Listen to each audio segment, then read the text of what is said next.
নমস্কার, এসে সংস্কৃত শিখি চ্যানেলে আপনাদের সকলকে স্বাগত। আজকে আমরা দেখব চ শব্দের প্রয়োগে সংস্কৃত অনুবাদ। বাংলায় আমরা যখন এবং শব্দটা ব্যবহার করি সেটি সংস্কৃতে চ হিসাবে ব্যবহার হয় এবং চ শব্দটি একটি অব্যয় শব্দ, ফলে চ শব্দেরও কোনো পরিবর্তন হয় না। আচ্ছা, প্রথমে তাহলে অনুবাদটা দেখি। ঈশ্বর তোমার এবং আমার কেন সহায় নন? সংস্কৃত অনুবাদটা হবে ঈশ্বরঃ তব মম চ কথং ন সহায়ঃ।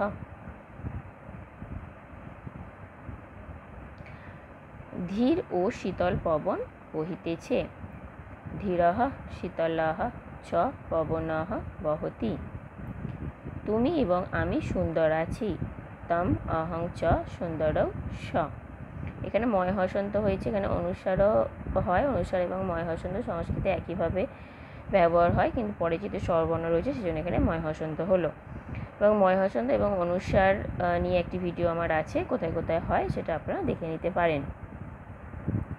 পরেরটা রয়েছে সে এবং তুমি বৃথা কাল যাপন করিতেছ। স তং চ বৃথা কালং যাপায়তঃ। এখানে হয়েছে বৃথা। বৃথা শব্দটাও হলো একটি অব্যয় শব্দ, ফলে বৃথা শব্দটাও কোনো পরিবর্তন হবে না। এবং এই অব্যয় নিয়ে একটি ভিডিও আমার দেয়া আছে, একটি না দুটো ভিডিও দেয়া আছে, সেটা আপনারা দেখে নিতে পারেন। সে এবং আমি সর্বদা সত্য বলি। স অহং চ সর্বদা সত্যং বদাবহ। তুমি এবং আমি এখন এখানে বসিয়া আছি। তম অহং চ অধুনা অত্র উপবিশ্যাবহ। সে তুমি এবং আমি অভিনয় দেখিতেছি।